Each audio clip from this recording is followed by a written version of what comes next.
Hi guys, today we will talk about how to add Werun on your WeChat app. We will go to figure out this solution or know how you can do that on your WeChat app. All you have to do, you just go down here, you click here on me, then it's going to take you to next window here.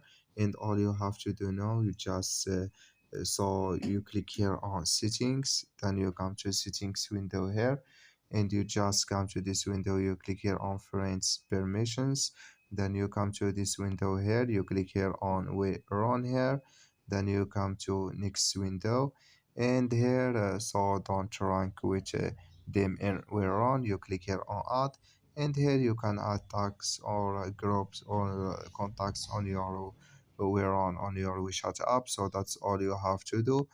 Just follow these ways and it's going to work with you. I wish know you I get it.